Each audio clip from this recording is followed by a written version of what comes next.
1994년 6월 26일 일본의 황족과 고위층에게만 허용되는 특별한 장례식장에 5천 명이 넘는 사람들이 모여들었다. 그가 세상을 떠난 것은 이미 2달 전. 사람들은 그의 죽음을 애도하고 있었다.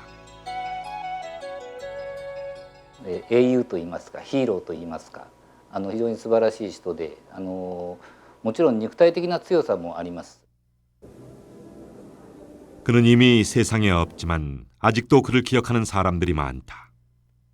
예, 僕は毎朝仏壇に向かって大山総裁の家に向かってですね、ありがとうございましたと、感謝しておりますと。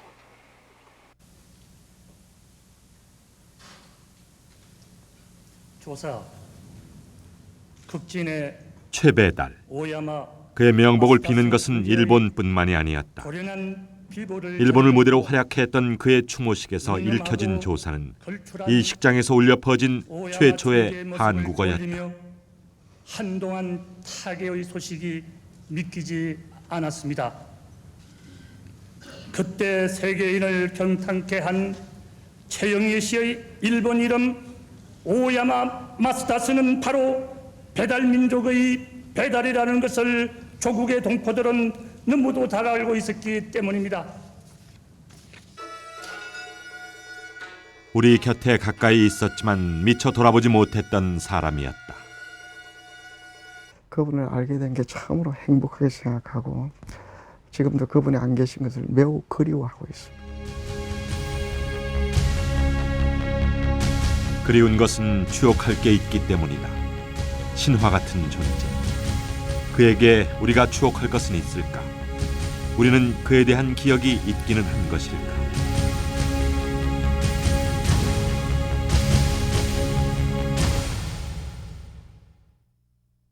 (175cm) 体重 80kg 鍛え抜かれた鋼の肉体を持つ日本空手界の第一人者大山六段に対するは体重 700kg 余り気の荒い南部産のオス牛であります。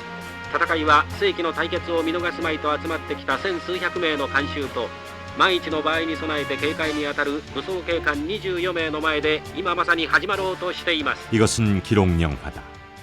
몇 차례 황소와 싸운 사람으로 유명해진 최배달에 대한 소문을 실제로 보고자 하는 사람이 많았던 탓에 제작된 것이다. 실제 소싸움에선 소의 급소를 쳐 먼저 쓰러뜨린 뒤 뿔을 잘라낸다. 극적 긴장과 재미를 위해 소의 뿔을 먼저 잘라낸 것처럼 편집이 되어 있는 것이다. 기행처럼 보이는 소와의 싸움은 더 이상 싸울 사람이 없었기 때문인지도 모른다. 1946년부터 시작된 결투는 연전연승. 처음엔 일본 전역의 가라데 도장을 섭렵했고 일본의 힘께나 쓰는 파이터와 맞붙었다. 일본 열도를 벗어나 더 넓은 곳으로 향했다. 중국, 미국, 국적을 초월한 도전. 종목을 구별하지 않은 격투를 벌였다.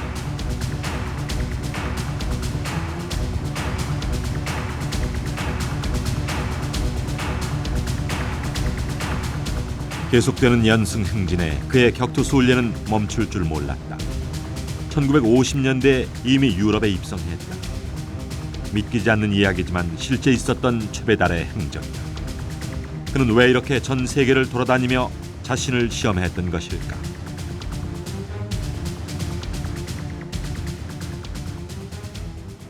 가나시사 이다치가 와가라나요. 나우리をやった男は男の中の男だよ。若い時には冒険をするところにね、道の相互が合うし、道の数字が出てくるからね、楽しいよ。それを私たちは追求するために生きるんだから、人類というのはそんなもんだよ。 최배달. 그가 추구했던 것은 끊임없는 모험과 도전이었을까? 아니면 그가 추구했던 것은 또 무엇이었을까? 최배달에 관한 이야기를 해줄 사람들을 찾아 나섰다. 제작진이 처음으로 만난 사람은 만화가 방학기. 1989년부터 한 일간지에 최배달의 생애를 소재로 한 만화를 연재했던 그는 최배달을 만났던 첫 느낌을 아직도 잊지 못했다. 이분을 처음 뵀을 때 처음 뵀을 때 이제 그분하고 이제 내하고 이제 마주 이렇게 딱 앉아서 그분의 눈빛이 굉장히 아주 그 형형해서 마치 종이를 뚫는 듯한 예리한 눈빛이 있습니다. 근데 그분 앞에 가만히 앉아 있으니까 마치 내 창자 속을 싹 들여다보고 있는 것 같아요.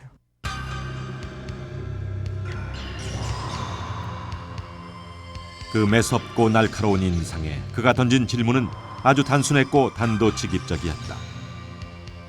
그에게 돌아온 대답은 예상 외의 것이었다. 무지하게 물었습니다. 선생님 겁 안 났습니까? 하고 물었더니 그분이 그냥 끌끌끌 웃으시더니 갑자기 말씀하시기를 내가 세계를 돌면서 그 엄청난 고수들과 대수 수십 전을 치를 때 한 번의 결투마다 그렇게 머리털이 뭉텅뭉텅 빠졌노라고. 공포와 스트레스 때문에 그렇게 빠졌노라고. 그리고 겁을 통해서 그 이제 처음에 뭐 입이 떨리고 오금이 떨리고 자신이 공중에 붕 떠 있고 하는 그런 그 과정을 이야기하는데요. 뜻밖의 야 정말 달인도 떨고 있구나. 공포를 이겨내며 세기의 결투를 해왔던 최배달. 1923년 전북 김제에서 분홍의 아들로 태어난 그는 어린 시절부터 어깨너머로 무술을 익혔다. 그리고 1941년 파일럿의 꿈을 위해 현해탄을 건너 야마나시 소년항공학교에 입학했다. 그리고 1945년 도쿄 히비야 공원에서 우연히 야쿠자 보스의 생명을 구해줘 약 6개월간 그의 보디가드 노릇을 하기도 했다. 하지만 야쿠자와 한솥밥을 먹기엔 그의 꿈과 이상이 너무도 높았다. 그가 선택해야 했던 것은 일본에서 생활하는 한국인들과 함께하는 거류민단 활동. 1945년 빼앗긴 나라를 되찾긴 했지만 일본 땅에서 사는 한국인들의 삶은 그리 녹록치만은 않았다. 당시 최배달과 함께 거류민단 활동에 열심이었던 대학 후배의 말을 들어보았다. 일본의 그 뭡니까 조직 폭력단이라고 있었죠. 지금도 있지만 그런 것을 하고 문제가 생길 적에 뭐 그런 것을 해결하고 민단에서 이제 그 일을 다 끝내고 자기의 이제 그 스포츠에만 아마 전념하려고 그런 의지를 가지고 민단에서 떨어져 나갔다. 이렇게 보입니다. 사명감을 가지고 활동했던 민단을 그만두게 만든 것은 미야모토 무사시의 오륜서를 우연히 읽게 되면서부터였다. 오륜서는 땅, 물, 불, 바람, 하늘 등 총 5개 장으로 구성된 일본 최고의 병법서이자 무도서이다.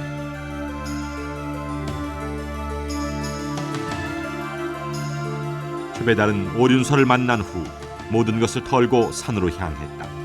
그때가 1946년. 그가 처음 들어갔던 산을 찾아가 보았다. 지바현 남부에 위치한 키요즈미 산. 그리 높은 산은 아니었지만 산세는 험했다. 이어지는 산길 또한 깊고 깊었다. 이곳에 홀로 묻혀 수련을 했다.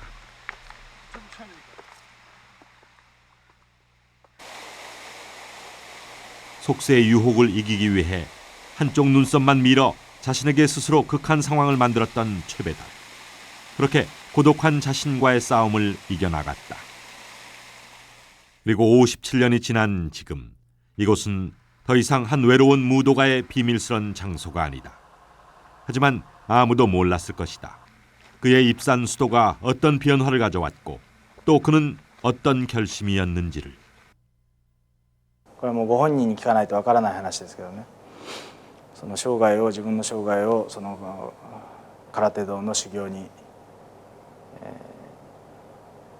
かけようというね決意を持って、自分なりにこう気持ちも体も技もそういう意味でねその一つ磨きをかけるというかけじめをつけるというかねそういうつもりで入ったんだと思いますね。 달리고 또 달렸다. 강한 힘을 내뿜기 위해선 땅을 박차고 굳건하게 서야 했다. 때리고 또 때렸다. 강철을 담금질하듯 뼈마디가 주저앉을 때까지 단련시켰다. 손가락 5개로,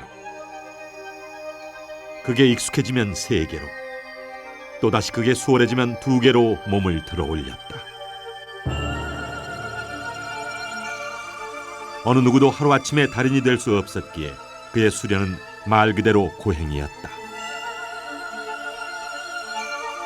강한 것을 추구했던 그는 자신을 필살기로 무장해야 했다.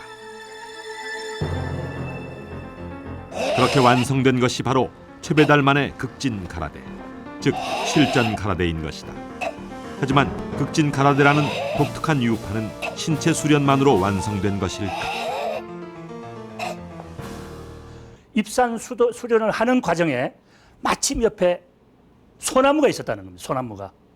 이 새끼를 이 소나무에 이 칭칭 매가지고, 그리고 이 정꾼으로 치고 수도로 후려 때렸는데도 소나무는 까딱하지 않고 흔들리지 않고 자기 생각대로 무너지지 않더라는 겁니다.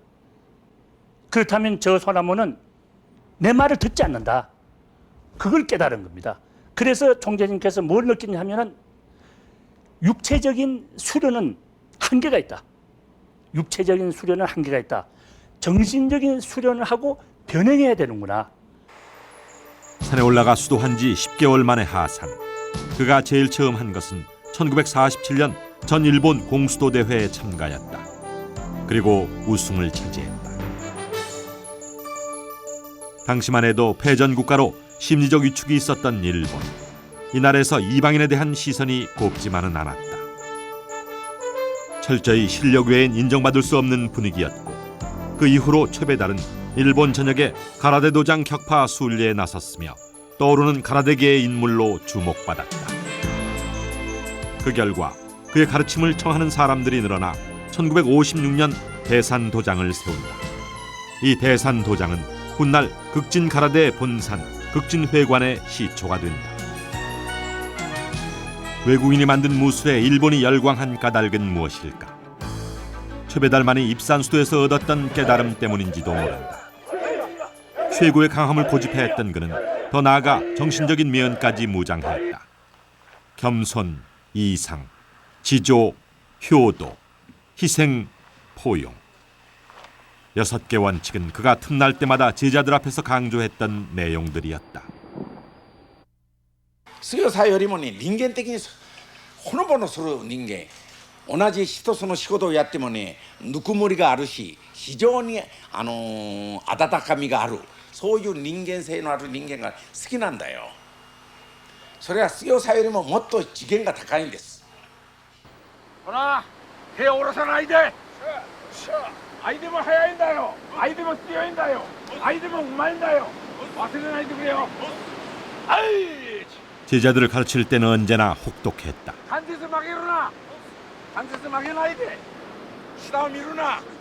그의 가라데는 목숨을 담보로 한 실전 가라데였기 때문이다. 그렇다면 최배달의 가라데와 일본 전통의 가라데는 어떻게 다른 것일까?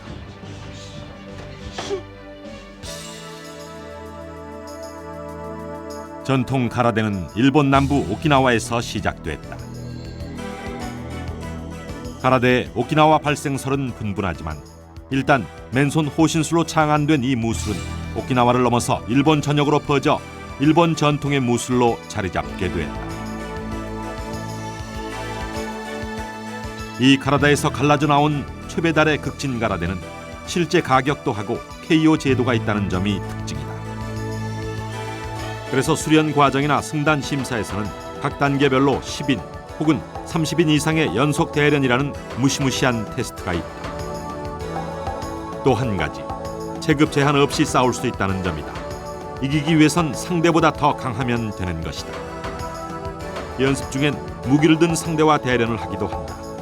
실제 상황에서 벌어질 수 있는 모든 경우의 수를 염두에 두어 다양한 기술을 발전시키기 위해서다. 선수권 대회를 보면 단 한 번의 공격으로 경기가 끝나는 경우가 많다.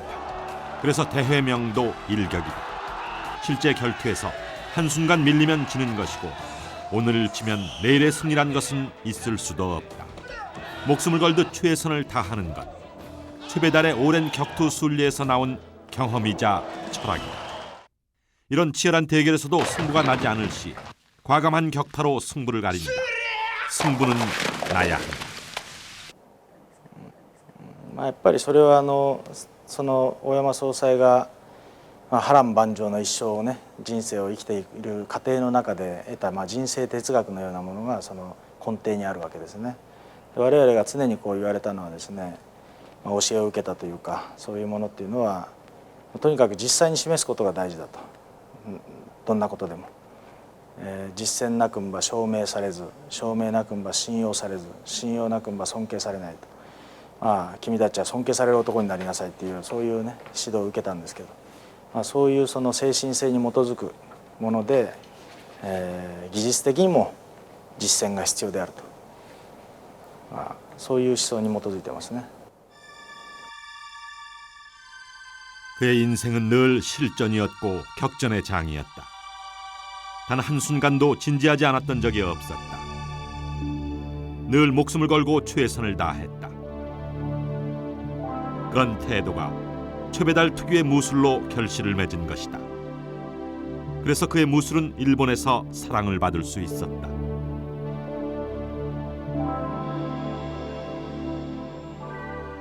지금 일본은 그를 어떻게 기억하고 있을까?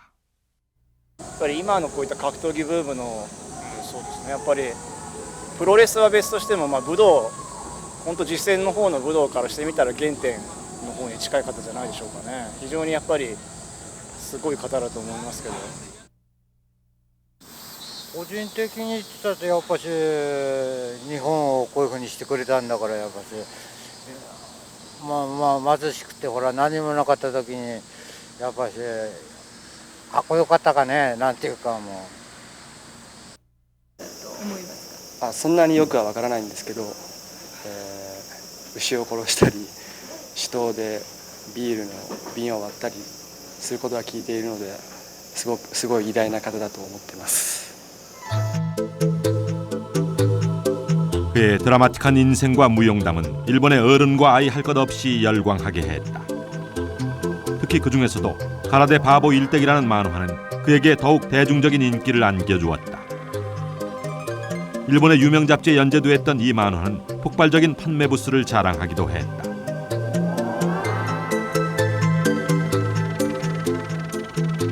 만화뿐만이 아니라 최배달과 관련된 서적과 잡지는 그 수를 헤아릴 수 없을 정도다. 이젠 그와 관련된 서적 출판이 뜸한 요즘 일본의 고서적 전문 상가 도쿄의 간다 거리를 찾았다.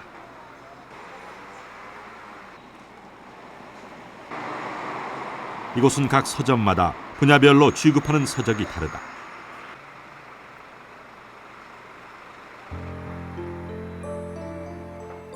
무술 관련 서적을 취급하는 곳 중에서도 120년 역사를 자랑하는 유명한 서점을 찾아가 보았다.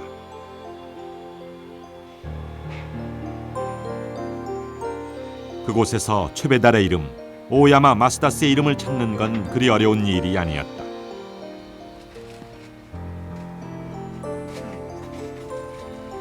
활발한 저술 활동과 끊임없는 연구로 그가 집필한 서적만 해도 60여 권. 더욱 놀라운 것은 발행가보다도 높게 책정된 현재 매매가이다. それはね、極真空手の方は今もう発行されてないんですよね。ところが欲しい方がたくさんいるもんですからどうしても高くなってしまうんですね。 활자 매체를 통해 최배달의 인기를 실감하는 일화는 또 있었다. 雑誌にはその大山総裁が読者の質問に対して答えるページがあったんです。このページが非常に人気でありましてですね、これは例えば少年が自分はこれから強くなりたいけれどもどうしたらいいでしょうかっていうと、大山総裁がズバリと簡単に答えるんですけれども、こういう欄がありまして、この欄をたまに休みますとですね、読者から「なんであれ休んだんだ」と、こういうふうにしょっちゅう来るんですね、抗議の声が。そういうことが一つあったと思います。ですから強さと大山総裁の魅力と、それから武道精神という一つの哲学でしょうかね、この3つあたりがそのパワー空手の編集の、私も基本に据えてきましたし、雑誌の魅力だったんじゃないでしょうか。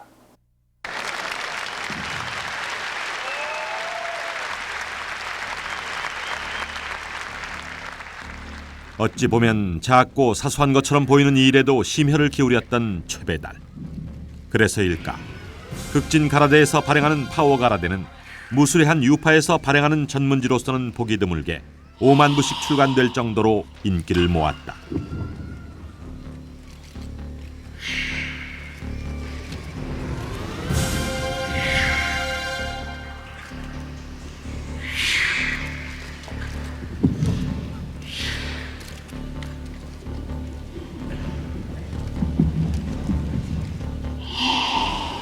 최배달은 지위가 올라갔다고 해서 또 제자가 늘어났다고 해서 뒷전으로 물러나 있는 사람이 아니었다. 건강이 예전 같지 않는 나이에도 그가 직접 형을 선보이며 최선을 다했다.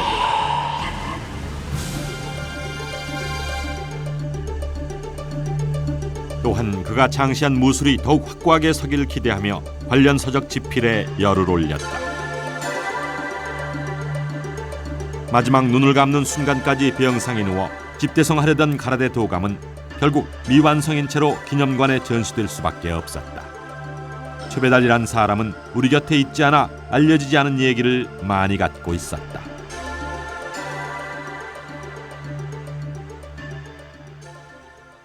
제작진은 놀랍게도 최배달의 아들이 한국에 있다는 정보를 입수했다. 수소문 끝에 한 대학 비영원의 외과 전공의로 근무 중인 최배달의 장남을 만날 수 있었다.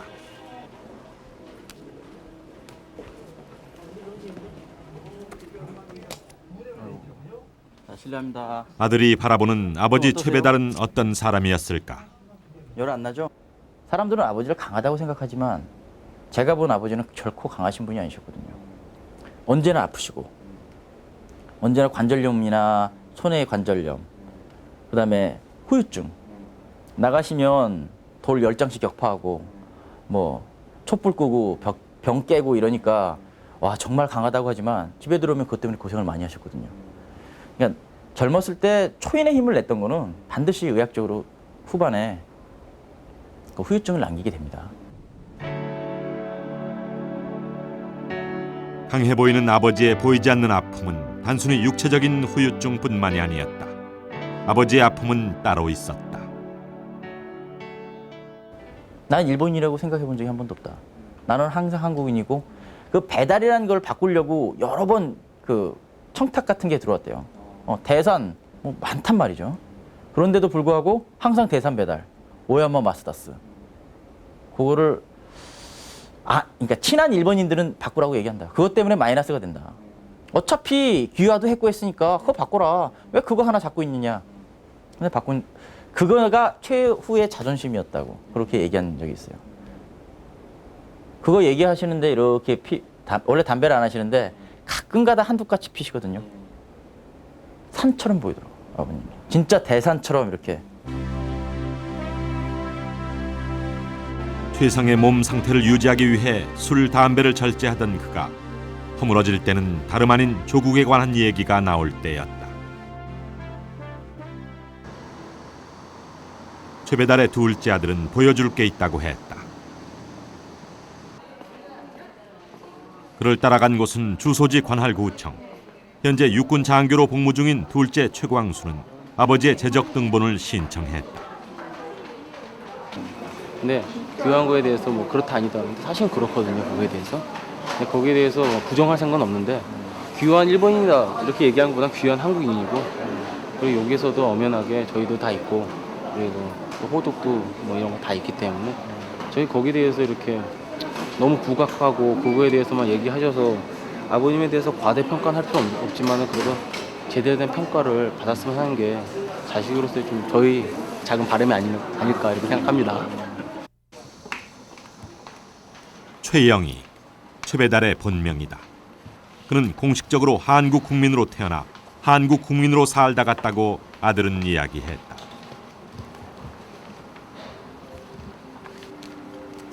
재적 등본을 확인하자 분명히 그의 이름 석자 최영희가 존재했다. 1923년 전북 김제 출생. 94년 4월 26일 일본 동경에서 사망한 것으로 나와 있었다.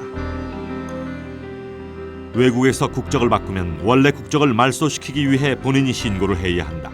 하지만 그렇게 하지 않았다. 차라리 이중 국적자로 비난을 받는 게 그에게 더 견디기 쉬운 일이었는지도 모른다. 나름대로 일본에 적응하고자 결혼도 했지만 고향은 늘 그를 괴롭히는 아킬레스건이었다. 그리워도 가고 싶어도 갈 수 없는 건 고통이었다.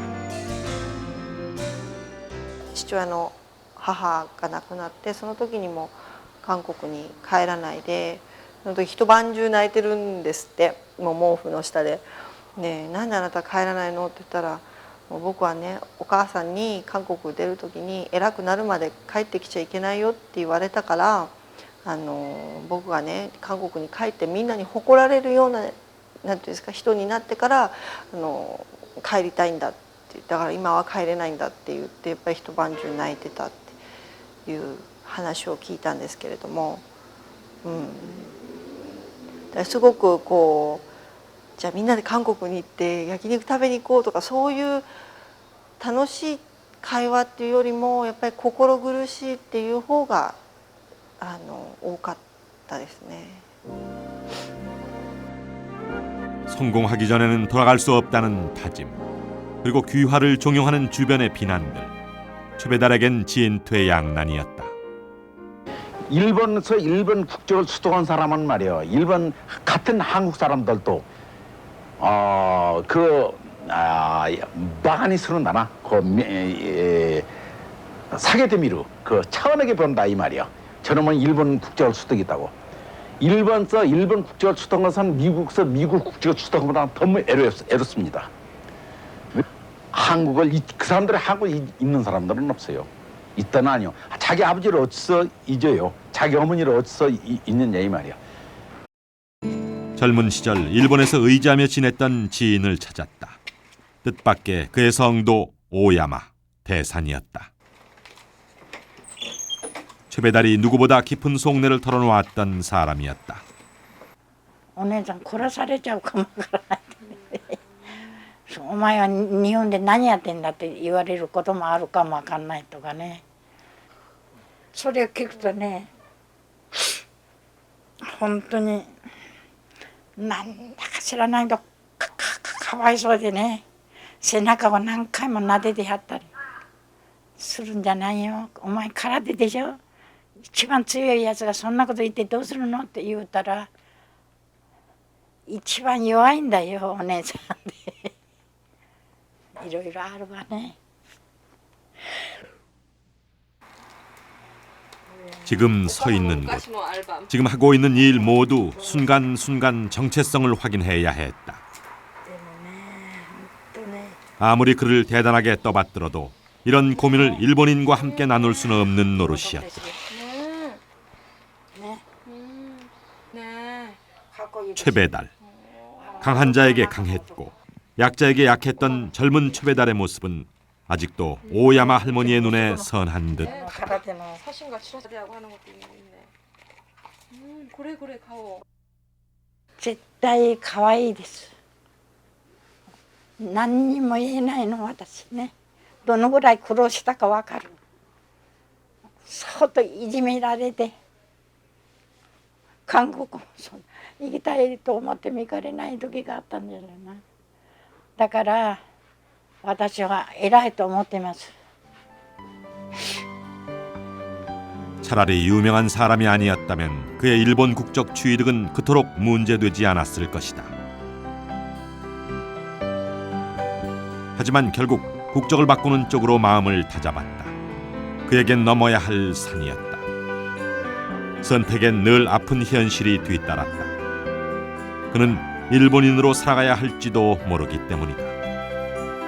그럼에도 불구하고 그가 귀화를 해야 했던 이유는 과연 무엇이었을까? 동경 이케부쿠로 조그만한 모퉁이에서 극진 가라데를 시작했습니다. 그때 극진 가라데를 시작할 때 내 생각은 그분께서 오늘처럼 세계화가 된다는 생각은 갖지 않지 않았느냐. 일본에서 제1의 극진 가라데를 창시하겠다. 이런 생각으로 시작을 하지 않았느냐. 나는 이런 생각입니다. 그랬는데 갑자기 그분이 신의 손으로 세계를 정복하다시피 가라데 극진 왕국을 만들었습니다. 극진회관은 단일인으로서 전 세계 2천만 수련 회원을 가지고 있는 단체입니다. 이 큰 방대한 조직 단체를 보호하기 위해서는 또 그 단체를 이끌어 나가기 위해서는 한국 사람이라고 하는 그 배타성이 작용했지 않았느냐. 첫 단추를 일본에서 꿰기 시작해 발판을 다지다 보니 어느새 커져 있는 자신을 발견했던 최배달. 더 넓은 세상으로의 진출을 위해선 일본에 사는 외국인보다는 일본인이 더 수월했을 것이다.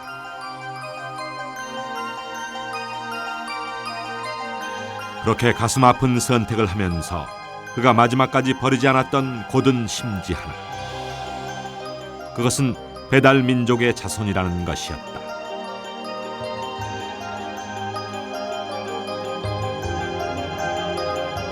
그의 일본 이름 대산 배달은 그렇게 탄생했다. 배달 민족의 큰 산이 되고자 했던 결심이 반영된 이름이 바로 오야마 마스다스였다. 아무도 인정해주지 않아도 그 스스로 떳떳하고 싶었다. 누구보다도 한국인이고 싶어 했던 그의 고집이었던 것이다.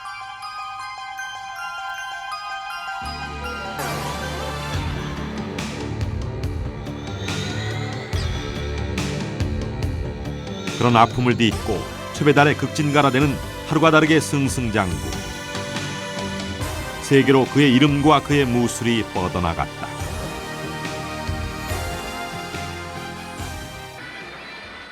그 결과 전 세계 약 120개국의 지부가 설치됐고 수련생은 무려 약 2천만 명.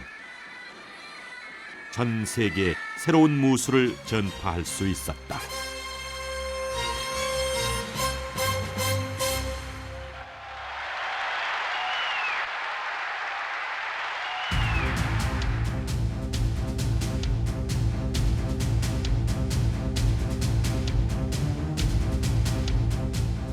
세계는 최배달을 한 명의 걸출한 승부사가 아닌 아시아의 무술, 가라데의 달인이자 거대한 조직을 이끌어가는 리더로 주목하기 시작했다. FBI와 웨스트포인트 육군사관학교에서 호신술을 지도했고 할리우드의 탑스타들도 그의 제자가 되기를 마다하지 않았다. やっぱりほらアフリカなんか行ってね、普通人種差別の激しいところじゃない。でアフリカなんか行って飛行場降りるとさ、もう500人ぐらいの生徒がね同意してさ、総裁が出てたらおーっつってやるわけよ。そうするとね他の人はさ、もう動員してダーッと500人ぐらいいるから、どんな人が来るのかと思ってみんな見たらさ、日本人が降りてくるじゃない。なんであの人間はなるわけだよ。あれだけのねやっぱり人間を迎えにね来されるってことはやっぱりね極真空手の大山増田ができることで、日本のね政治家がいたってねそんなに出てこないですよ絶対。 세계 어느 나라를 가도 성대한 환영을 받았던 최배달. 아프리카뿐만이 아니라 인도, 러시아 등 이미 세계를 무대로 뛰었던 유명 인사였다. 지금도 사실 뭐 메이저리그 뭐 박세린이 뭐 박찬호니 많이 뛰지만 전 세계를 무대로 뭔가 일을 했던 사람이 한 뭐 벌써 50년 전에 이미 존재를 했다라는 거는 좀 많이 좀 위안이 되는 얘기인 것 같아요. 좀 도전 정신도 많이 좀 필요한 것 같고.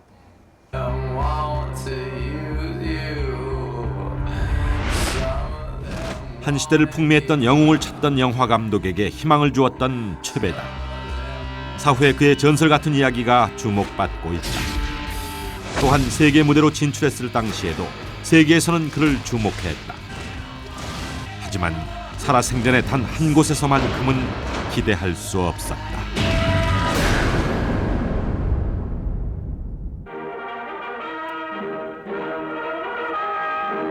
그곳은 바로 그의 조국 대한민국이었다.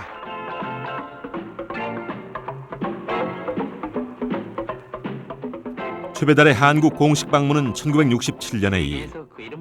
세계적으로 이미 명성을 떨친 후 꿈에 그리던 고국 방문이었다. 그러나 그는 가라데가 아닌 태권왕으로 둔갑되어 소개됐다. 하지만 최배달은 실은 내색을 하지 않았다고 한다. 맨주먹으로 황소 수십 마리를 때려눕힌 그야말로 태권왕입니다. 그 어느 곳보다도 조용하게 그를 맞았던 곳이었지만 이렇게라도 조국에서 알아보아주는 게 고마울 뿐이었을지도 모른다.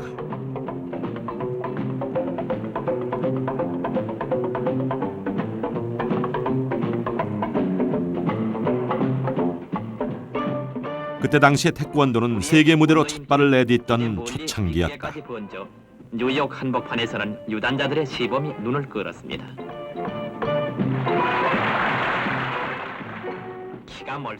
시작 단계이니만큼 최배달의 극진 가라데처럼 인지도가 높지 않았다. 하지만 그가 조국의 태권도를 보고 가장 부러워했던 것은 한국의 무술을 한국의 정신으로 가르칠 수 있다는 점이었다. 저에게 들려주신 것 가운데 제가 지금도 잊어지지 않고 있는 것이 1960년대입니까? 1960년대에 미국 뉴욕을 처음 방문했을 때입니다. 미국 뉴욕을 처음 방문했을 때 하나 둘 하는 이런 소리를 듣고서 그곳을 찾아갔다는 겁니다. 그곳을 찾아갔더니 마침 한국 사람이 우리나라 태권도를 진출해서 가르치는 태권도 도장이었다는 겁니다. 그래서 그분께서 나는 어쩔 수 없이 국적을 바꿔가지고 일본 가라데를 일본말로 가르치는데 머나먼 타국 땅에서 한국 젊은이가 한국말로 태국기를 걸어놓고 태권도를 가르치는 걸 보고 눈시울이 감동했다, 젖었다. 그래서 총재님 항상 하신 말씀이 극진해가는 국적은 초월하지만은 나는 분명히 한국 사람이라는 이런 이야기를 자랑스럽게 하셨습니다. 그래서 한국에 극진가라데 지부를 설립하는 것도 조심스러웠다.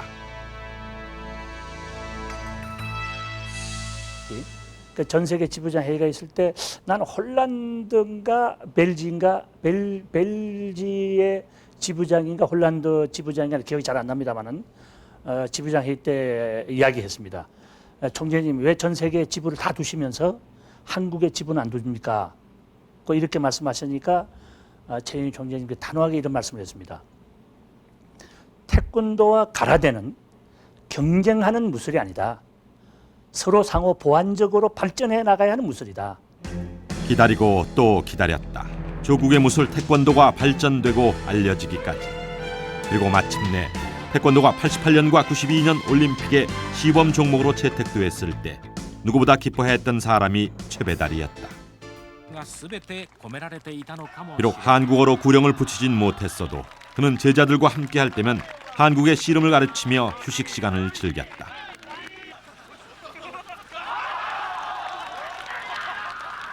식사할 때는 한국 음식을 고집해 제자들을 곤혹스럽게 하기도 했다.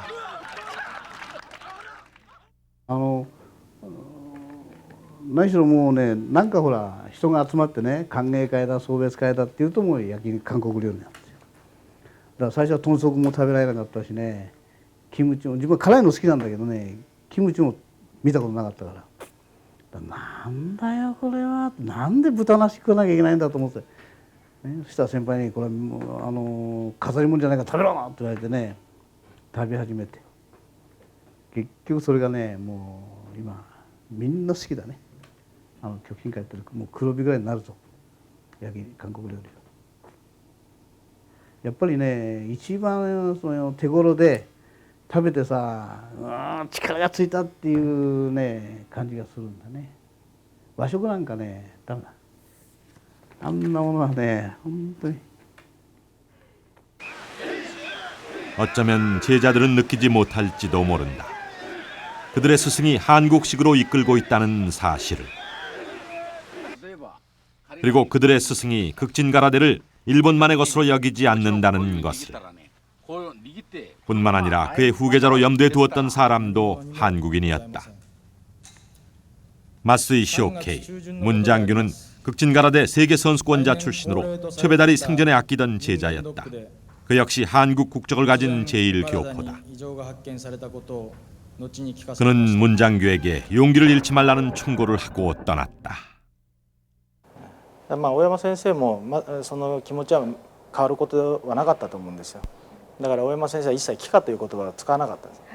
帰化ということをものすごい嫌いましたよね。だから僕もその国籍をこう変えるということを勧められた時期ありますけども、その時に帰化することはできないと、またしないというふうな話をしたら、その君帰化じゃないんだと、ね、君自分が変わるわけじゃないんだよと、帰化をするということではない、日本の国籍を取得する、便宜的にね、そういうことなんだと、自分が生きていく上でね、そういうような意識を持たれていましたよね。ですから自分自身の本質は変わってないんだと、私は何も変わってないというふうに大山先生ご本人が言ってましたね。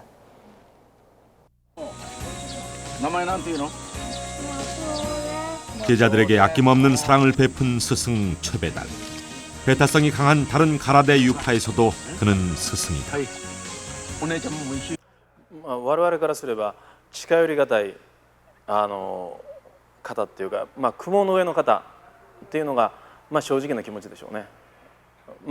存命されておられればやはり我々が口を直接聞けるような方ではないんじゃないかっていうふうに、ましてやその我々の先生の先生の先生だったわけですから、自分らがおこがましくやっぱり直接お話をできるような方ではなかったと思いますね。多分緊張してしまって何も喋れないっていうのがその生きておられたら現実だと思いますよ。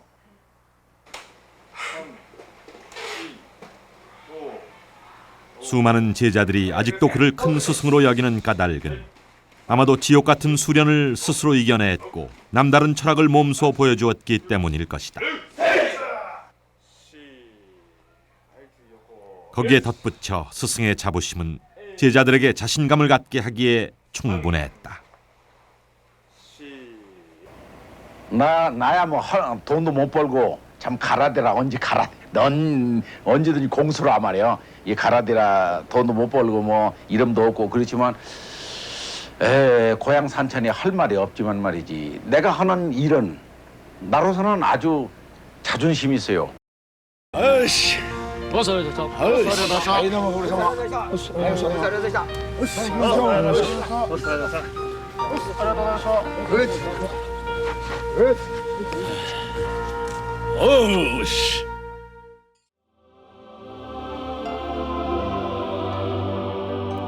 전생에 걸쳐 최배달이 이뤄냈던 것은 그저 전설이 아니다. 순간순간 세상을 향해 온몸을 던져 싸우길 주저하지 않고 이겨나갔던 결과였다. 그가 진정으로 남기고 싶어 했던 것은 부와 명예가 아니라 치열하게 살다간 한 인간의 부끄럽지 않은 태도 그것뿐이었을지도 모른다.